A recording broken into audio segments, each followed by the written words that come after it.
Mahirap ang buhay. Nakakapagod. Pero huwag kang susuko.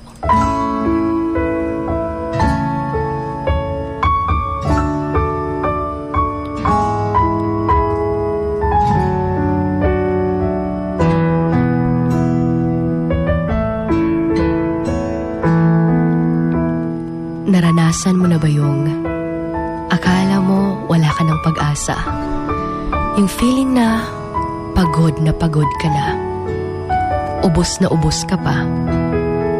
Hindi mo alam kung may malalapitan pa dahil parang tinalikuran ka na ng lahat dahil nga walang-wala ka. That moment na napapagod ka ng tiisin yung hirap ng buhay dahil tila ba'y wala na talagang pag-asa.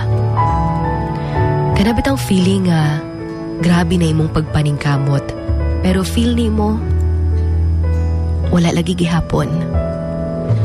You're mentally and physically exhausted. Yung wala kang peace of mind. Yung feeling na araw-araw para kang isinabak sa isang racing competition na dapat ikaw yung mananalo.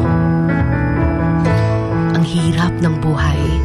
Yung parang gumagapang ka araw-araw dahil sa sobrang daming pagsubok na iyong pinapasan.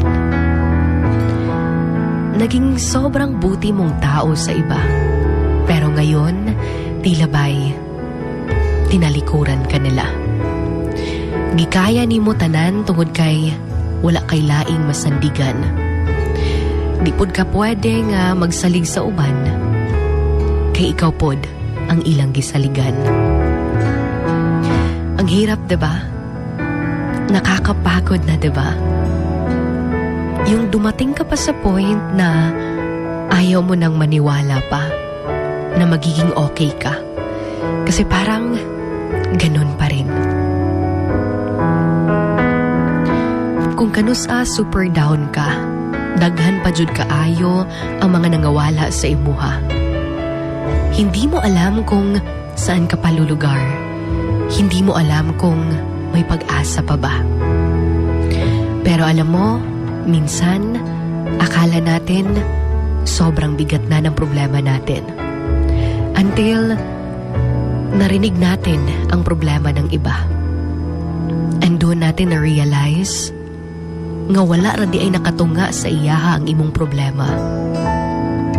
Doon mo rin nasabi sa sarili mo na wala kang karapatang magreklamo sa buhay dahil kahit mahirap ito, sobrang sarap naman mabuhay.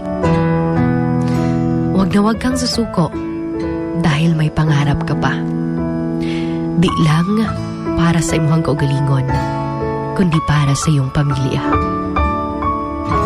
Marami kang naging kasalanan, pero mas maraming ways kung paano mo ito matatama. Huwag kang susuko. Dahil balang araw, mananalo ka rin. Patiently wait for your turn. Trust His ways, His plans.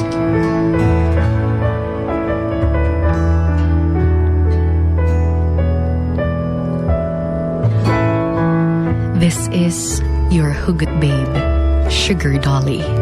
And I want you to remember this. Very soon, you will smile and say,